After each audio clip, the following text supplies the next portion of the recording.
السلام عليكم ورحمة الله. أهلا بكم طلبة وطالبات جريد 5 في أول ليسون عندنا في منهج الماث.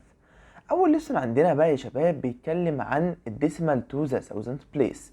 يعني إيه يا مستر أصلا ديسيمال؟ تعالوا مع بعض نعرف إيه الحكاية وإيه الرواية. لما نيجي نبص عندنا بيقولك الديسيمال ده بيبقى نمبر اللي هو بيوزز إيه البوينت، ديسيمال بوينت. لو جينا بصينا كده مع بعض يعني إيه يا مستر الكلام ده؟ أنا مش فاهم حاجة. لو جيت قلت لك مثلا 3.5، 3.5 دي البوينت دي بتعرفنا ان الرقم ده بيبقى اسمه ايه؟ ديسيمال. يبقى اول حاجة عاوزك تعرفها معايا النهاردة ان الديسيمال بتاعتنا بيبقى فيه حاجة اسمها ديسيمال بوينت. يبقى اي ديسيمال عندنا ايا كان الرقم مثلا 35.67 مثلا، فيبقى عندنا البوينت اهي، فيبقى دي الديسيمال بوينت بتاعنا. وبيقول لك بقى معلومة كويسة، بيقول لك ان الديسيمال has one or more digit to its right of the decimal. يعني ايه؟ احنا عندنا البوينت بتاعتنا اهي، وليكن عندنا مثلا نمبر، وليكن مثلا ايه 3، وهنا مثلا 4 5. يبقى هنا to the right وهنا to the left. يبقى احنا عندنا هنا الرايت بيقول لك ان الرايت بتاعنا بيبقى عنده 1 or more digit. يعني ايه يا مستر؟ يعني اقدر اكتب الفور بس، واقدر اكتب 4 5، واقدر اكتب 6، اقدر اكتب 7، اقدر اكتب 8. فيبقى هو 1 or more digit. يبقى المعلومة اللي احنا عايزين ناخدها من السلايد دي بتاعتنا ان احنا عرفنا يعني ايه الديسمال بوينت، وعرفنا معلومة بتقول لنا ان كمان احنا عندنا بيبقى الرايت 1 or more digit. تعالوا ننتقل على الحاجة اللي عندنا بعد كده. تعالوا بقى نشوف الحاجة اللي عندنا بعد كده. دلوقتي بيقول لك one whole is divided to، ومديك دلوقتي يعني الشكل ده وتقسم ليه 10 equal parts. يعني احنا عندنا الأعمدة دي 10 equal parts، وهو بس خد بالأخص بارت واحد بس. فبالتالي يبقى احنا عندنا كل البارتس كام يا مستر؟ كل البارتس 10، وهو خد كام بارت؟ خد 1 بارت بس. فبالتالي يبقى عندنا الإجابة بتاعتنا هتبقى ايه؟ ازاي نحول دي الديسمال تبقى بالشكل ده؟ هنكتب ال1 بتاعتنا عادي، وبعدين بعدها ده كام؟ ده 0 1، فهنمشي ديجيت واحد، يبقى الديجيت ده وبعدين بعديه البوينت، فيبقى وبعدين نحط الزيرو فتبقى 0.1. طيب يا مستر انا مش فاهم، تعالوا نبص على المثال التاني. دلوقتي احنا عندنا دول مربعات ودول 100، يعني 100 مربع، وهو خد بالاخص مربع واحد، فيبقى 1 over 100. تمام، 1 over 100 دي اتفقنا ان احنا بنكتب ال1 وبعدين بعدها 2 ديجيت، يبقى ده الديجيت الاولاني، وبعدين في ديجيت تاني، وبعدين البوينت يا مستر. طيب الديجيت التاني ده هنرتبه بايه؟ هنرتبه بزيرو، وبعدين نقوم حاطين زيرو هنا، فيبقى بالتالي 1 over 100 هي تبقى كام؟ 0.01. تمام كده. طيب تعالوا نشوف مثال تاني. لو جيت قلت مثلا 2 over 10، 2 over 10، وقف الفيديو وقول لي هنعمل ايه. صح، هنجيب ال 2 زي ما هي زي ما احنا اتفقنا، وده 1 ديجيت بس، فهنمشي 1 ديجيت منين؟ من الرايت للليفت. يبقى احنا بنمشي من الرايت للليفت، وهنا ده ديجيت واحد، فبالتالي هنكتب البوينت بعدها، فتبقى كام؟ 0.2. طيب يا مستر لو انا جيت مثلا قلت 135 over 100، دي بتتكتب ازاي او بنعمل ايه؟ دي بنمشي 2 ديجيت، واحنا عندنا هنا ال 135 هنمشي الديجيت الاولاني الديجيت التاني، بعدين نحط البوينت، فيبقى 135 over 100 هي ال 1.35. طيب لو جبنا مثلا برضو بقى كده المرة دي 1000 مربع، هنعمل ايه؟ 1000 سكوير عندنا تبقى 1 over 1000. 1 over 1000 بتتكتب ازاي؟ اتفقنا ان احنا بنكتب ال1 عادي، وبعدين هنمشي عدد الديجيت اللي هو قال لنا، فنمشي الديجيت الاولاني الديجيت التاني الديجيت التالت، وبعدين نحط البوينت. التو ديجيت دول بنحط زي ما اتفقنا 0 و0، وهنا بنحط 0. فيبقى بالتالي الثاوزند بتاعتنا بتتكتب بالشكل ده. فيبقى احنا اتعلمنا كده من السلايد دي ازاي نكتب الشكل بتاعنا. لو هو مدينا مثلا 1 over 100 نكتبه بالديسمال، وعرفنا ازاي لما يجي يخص حاجة نعرف نكتبها. تعالوا ننتقل بقى على الحاجة اللي عندنا بعد كده. بعد كده يا ولاد عندنا بقى الدرس كله. دلوقتي بقى مدينا رقم زي كده وعايزين ان احنا نقسم الدنيا. اول حاجة بنبدأها منين؟ من الديسمال بوينت اللي اتفقنا عليها. زي ما احنا كنا عارفين بعد الديسمال بوينت بتاعتنا بيبقى فيه ايه؟ هنا خانة اسمها الونس، يبقى ده عندنا الونس بليس، يبقى البليس اللي هو الخانة بتاعتنا اللي هو الونس. بعد الونس بيجي عندنا ايه؟ التنس، وبعد التنس زي ما احنا عارفين طبعا الهندردز، وبعد الهندردز الثاوزند. فاحنا هنا بنكتب مثلا الفاليو بتاعتنا تبقى هنا 9، هنا كام؟ هنا 49، هنا 200، هنا كام 300. يبقى كل اللي بنعمله يا مستر مثلا هنا ده بيبقى الفاليو بتاعنا هو بالظبط، يبقى 9. هنا كام؟ هنا الفور، وبنشطب بقى ال9 فتبقى كام 40. يبقى عندنا الفاليو بتاعتنا 40. هنا 2 وقبلها رقمين بنكتبهم 0 فتبقى 200. هنا كام ال3 وقبلها 3 ارقام فبالتالي تبقى 1000. تعالوا بقى ننتقل على الحاجه التانية اللي بعد كده.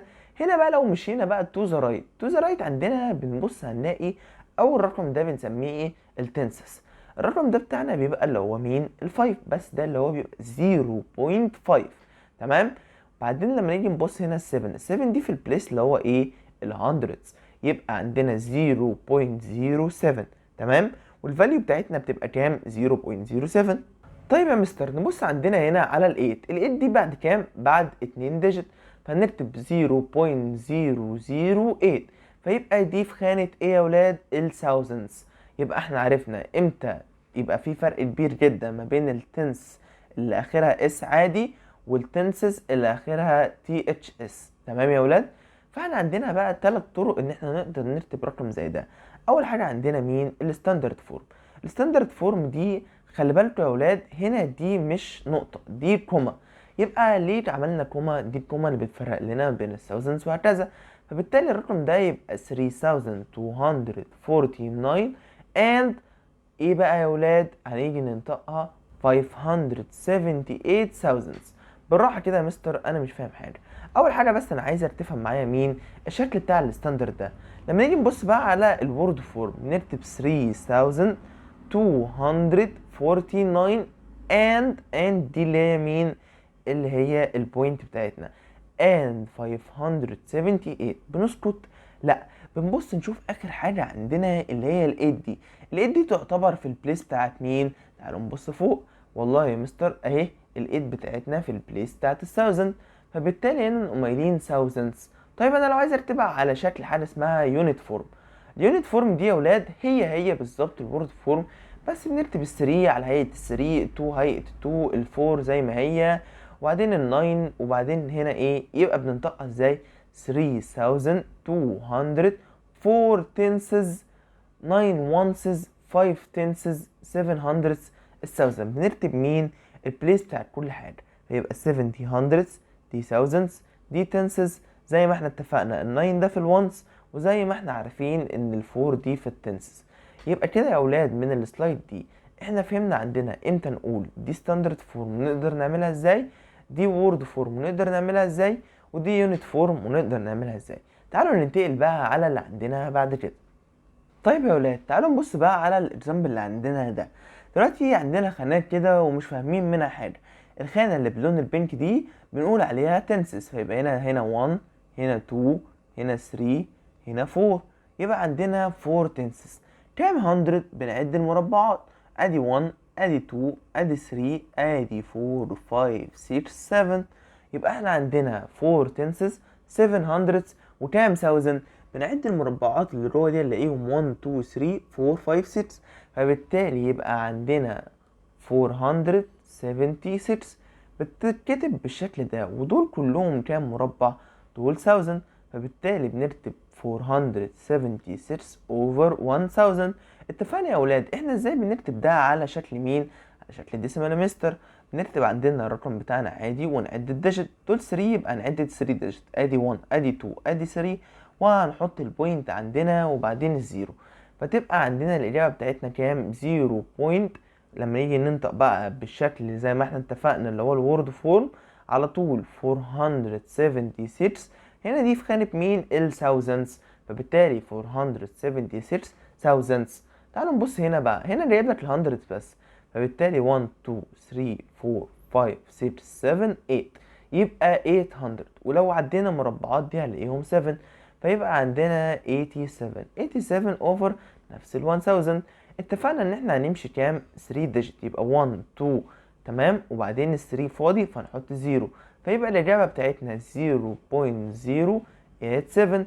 فيبقى بتنتهي ازاي دي يا مستر؟ 87، وهنا ده كام في خانه ايه؟ الثاوزندز، فتبقى 87,000. تعالوا بقى ننتقل على شويه اسئله كده عندنا. دلوقتي يا ولاد عندنا سؤال زي ده بيقول لك write each of the following in word form. لو جينا عندنا بصينا على الرقم اللي عندنا ده، اتفقنا ان احنا لما نيجي بنكتب الوورد فورم بنكتبها ازاي.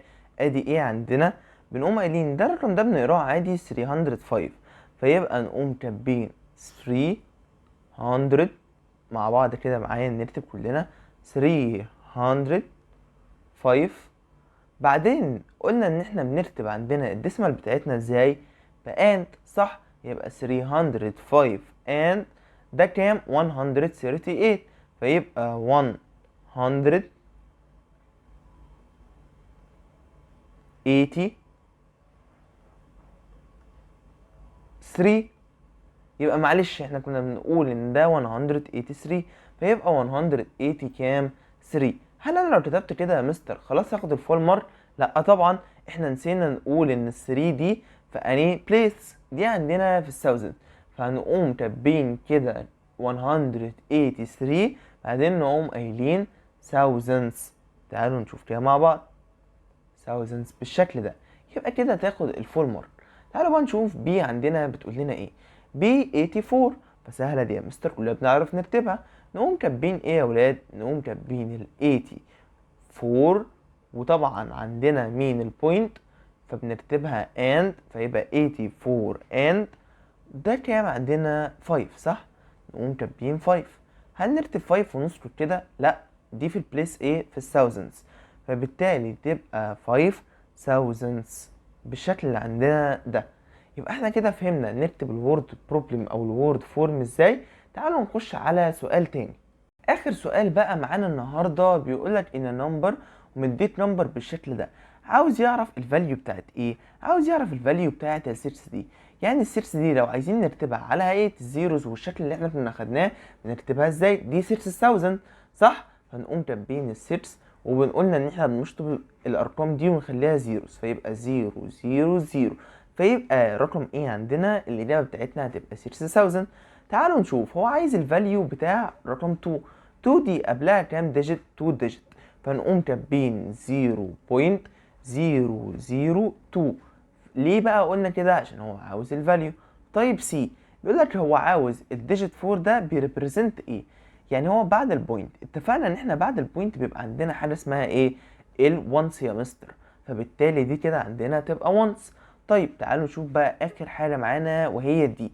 بيقول لك what is the value of the digit in the hundreds place. hundreds place يبقى هو قبل ولا بعد البوينت؟ هتبقى بعد البوينت يا مستر. بعد البوينت من الرايت ولا الليفت؟ من الرايت، فبالتالي يبقى هل ده hundreds؟ لا، احنا اتفقنا ان ده مش hundreds، فيبقى فين الهندردز بتاعنا يا ولاد؟ فهيبقى ال9، فبالتالي يبقى مين عندنا الفاليو بتاعت الهندردز؟ هي عندنا تبقى ال9. بكده احنا انتهينا من شرح ليسون 1 عندنا، فما تنساش ان انت تعمل لايك وسبسكرايب عشان ننزل بقية الفيديوهات ان شاء الله، وما تنسوش تحلوا الاكسرسايز، واشوفكم على خير.